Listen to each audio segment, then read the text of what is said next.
Hey everyone, Anthony Fantano here, Internet's busiest music nerd, and it's time for a review of the new Killers album, Wonderful Wonderful. The Killers are a Las Vegas rock band who have been writing and recording music for well over a decade up until this point. I was kind of excited to listen to this new record, even though prior I've never been a huge Killers fan, but I thought the singles were really well recorded and performed and written, so why the hell not? However, I'm not reviewing this album by myself. I am taking this record on with my good friend and fellow YouTube critic, Mark Grondin, aka Spectrum Pulse, whose channel you can check out down there in the description box. We're going to have a very impassioned and a very friendly conversation about this new Killers record once we hit the transition. And here we are, through the magic of the internet, Mark Grondin by my side, aka Spectrum Pulse, here to hash it out with me over this new Killers album. Mark, generally, what were your thoughts on this album? What was your take on the direction that the band took this new record in? I think it's very important we say it right off the bat that in terms of the direction overall they took, I can't say I'm a tremendous fan of it. But that's more because from the background that I'm coming from with the Killers, I've always liked them when they've gone over the top, almost borderline silly. They've played for high melodrama. And this record seems like they want to be taken a little bit more seriously. So while I can see some of the quality there, I can also say it wasn't quite as fun, at least for me. I can agree with you in that it seems overall like it is a more mature album. You know, they're not quite as ridiculous lyrically as they've been in the past. However, that's probably the most notable sense of a direction that you can pull from this album, because stylistically, I feel like the band is really all over the place, maybe more all over the place than they've been in the past. And in comparison with their past releases, they're really kind of wearing their influences on their sleeve, like in a big way on this album. Like, there are tracks on this thing that to me are dead ringers for artists that are very clearly big influences on them. Like Life to Come to me sounded like a great U2 track. You know, like a really good track that U2 may have dropped in the 90s. Meanwhile, The Calling to me sounded like a Depeche Mode song, you know? With its twangy, very dark, kind of like gothic cowboy lead guitars, like kind of strutting their way all over the instrumental there. There were just a lot of moments where I was just being hit by all of these sounds from other artists who I know that the Killers like, that I know Brandon Flowers likes. However, it wasn't necessarily a big distraction when the songwriting was quality. Certainly Run for Cover is a favorite of mine on here. Life to Come, again, while I do, see the big U2 influence on that track, it is a really big, dramatic song with a huge, infectious chorus. Love the introductory song. I think the dance rock angle, the sort of disco angle of The Man was really sharp and catchy as well. I would agree with a lot of that in terms of that U2 influence. I guess where it comes through and what became most distracting for me, funny that you brought up Run for Cover, is that because that song was originally intended to be packaged with Day and Age back in 2009. And you can sort of tell in terms of the tempo that they're bringing to that track. It's one of the more rock-inspired songs on that record. For sure. And at the same time, you can also see that in the lyrics, because the references they are making to that senator are actually from some senatorial scandal, I think 2006, 2007, with the tacked-on reference to bring it up to relevancy in 2017. Like the fake news line and everything like that. Exactly. And I see the influences, but at the same time, I'm not sure they're the influences that I want to hear the Killers so obviously emulate. Like, as much as Brandon Flowers is clearly channeling his Meatloaf side on some of these songs with a lot of his delivery, it'd be the sound as if 80s Meatloaf wanted to front U2. And as much as that can lead to some hysterical moments, and, like, let's go back to the fourth song, Life to Come. As much as that is a U2 song, it's got lines like, what is it? Drop kick your shame away? And it's the sort of thing where I'm listening to this and you want to be able to sucked into the gravitas and grandeur of the song, and it just feels kind of silly at the end of the day. I wish I could buy into it more seriously, because it's clear that Flowers is selling it more seriously. And it's bizarre that's not coming through. And the weird thing is that considering Alex Cameron co-wrote 5 of the songs on this record, you would think that more of his wit would have come through, a little bit more of that flavor that he brought to his last album. Also, another thing that I want to note in terms of the influences here, especially coming out of the vocals, the man has a very, very clear Talking Heads inspiration coming out of it, like for sure. But to sort of add on top of what you were saying, not that I don't want to hear these influences manifest themselves on a new Killers record, but they do in such a disjointed way that it's hard to enjoy it as a complete record. Again, another major influence on this record would be Brian Eno, who on the song Some Kind of Love, like they're essentially grabbing an ambient piece of his and kind of working it into this newly existing song and then kind of doing their thing on top of it, which in my opinion, the result's kind of underwhelming. You know, it sort of, I think, neuters their ability to structure the song in a sharp and direct way, and it sort of leaves the song a little flaccid, in my opinion. I would agree that the song feels a little bit flaccid, but I think there was a certain wistfulness to the track that ultimately compensated until you get to the line, to quote this, "You have the soul of a truck on a long-distance drive." And again, if you're trying to structure these lyrics, it's clearly a song he's trying to take seriously, because if you read into a lot of the interviews he put out before going into the album, part of the arc of this record is him projecting that ultimate protector masculine figure, and then seeing a lot of it being superseded by impulses for compassion and realizing that that hyper-masculine figure is not going to take you all the way. That's one reason why the USDA certified lean line on the man was actually kind of witty and ingenious, because it was a very funny moment. It was tongue-in-cheek, and it fit for the song.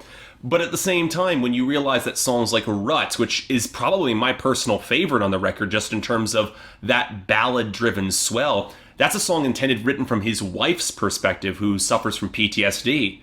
And it was intended to draw forth some elements of, yeah, I'm suffering from something that you can't help. And then you have the song like Some Kind of Love, which is him responding to that. And it's clear it's a very emotionally driven track. And then you have lyrics that are just really pushed in the weird direction there for me. The moments on the record that let me down lyrically, and admittedly there weren't too many.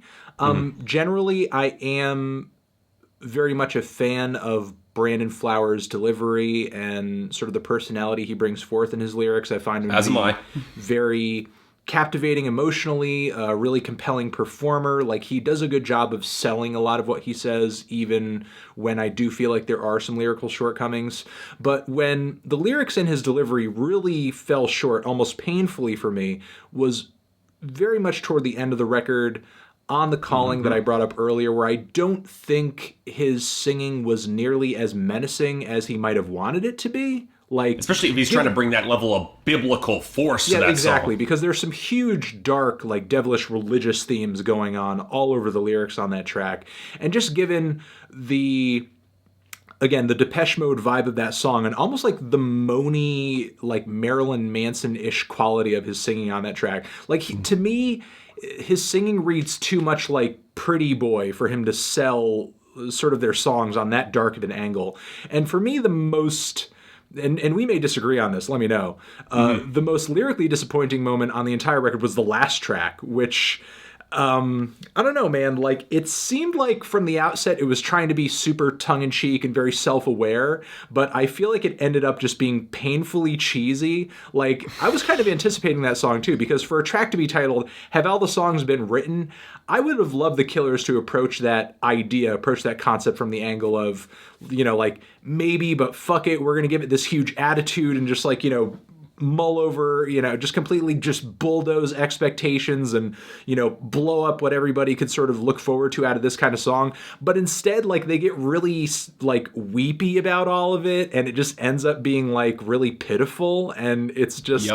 Honestly, it just ends up sounding like a terrible song out of a Disney musical or something. Like, with like how, I guess, overly saccharine and dramatic the instrumentation gets at points. And I would agree with you there in terms of that particular song. I don't think it's quite as bad as The Calling for me, because I just found that song just to be painfully tedious, especially with Woody Harrelson doing the Bible Yes, reading to open up the song. that was definitely one of the weirdest moments on the entire record. Because Woody he's not the Harrelson sort of person to carry doing a that. read at the intro. Like, he's reading from the book of Matthew there, and it's not a particularly good reading either. But when you get to that final song, I was hoping there would be some element of self-awareness that would be able to bring that out, even say, like, where are all this, like, even because the record is showing a little bit more maturity, you think with that would come some self-awareness. That doesn't really happen. But at the same time, what drove me crazy about that song is how poorly it ended. Like, a lot of these songs, especially across most of this album, they hit these points where you're expecting them for a grand climactic finale, and they just kind of sputter out. And the last song was the prime example of that. If you're going for that sort of pop bombast, it ends up coming off like... It honestly reminded me a little bit of when Barry Manilow made I Write the Songs, with them coming out as a response, and yet their response is so weak in comparison.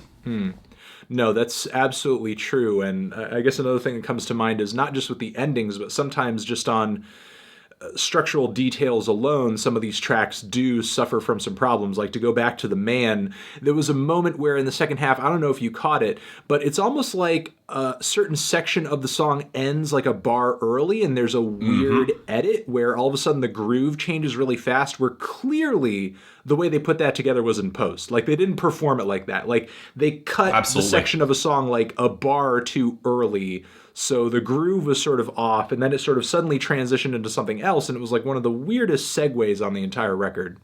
And there was that, but I thought a lot of the grooves felt really oddly structured on this record. Even the title track that opened things up, where it begins up with these spacious effects and then tries to bring in that deep, thrumming bass line.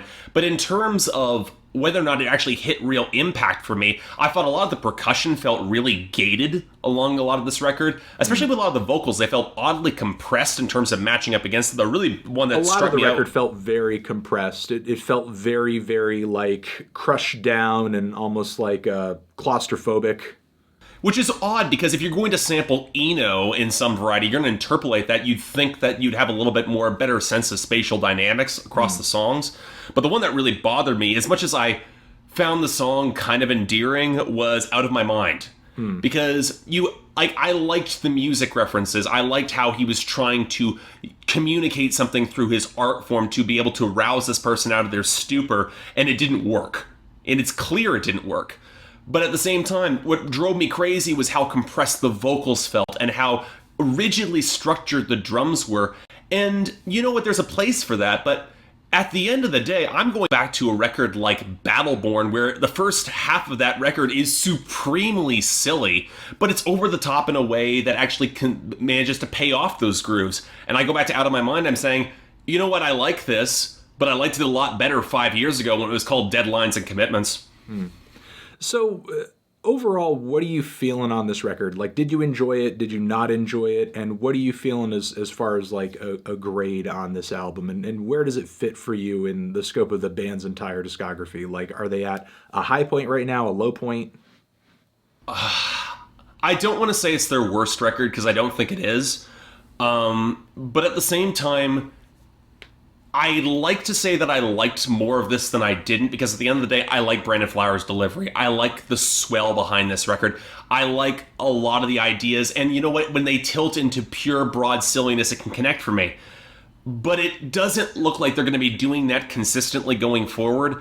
And Brandon Flowers himself made something very, very, very, well, is kind of self-aware when he said this. He says, I feel like I write a lot of 6s and 7s. I believe that, because for me, this is a strong 6 and a light 7. If it's coming from the horse's mouth there, so you can't really disagree, I guess. Exactly. But, I mean, me myself, I'm probably like balls deep on probably like 4 tracks on this record. And even those tracks, and if I were to throw in a few more that I really enjoy, you know, but I'm not like crazy about, even if I were to compile all those tracks, given just how jumpy this album is stylistically, none of it really kind of builds on top of itself for me. You know, it doesn't really reinforce itself. It's almost like I'm listening to a compilation in a way. Yes. which is sort of unfortunate that there's not sort of a more consistent musical thread kind of pulling all of this together. I guess I kind of enjoy just hearing some of the tunes on here. I enjoy hearing the band dabble in some of their very obvious influences a bit here and there, but it's not very cohesive as an album, like it's kind of likable for what it is, but it's nothing really special. Like, obviously I wasn't turning away from this record in disgust until I hit the very, very, very end.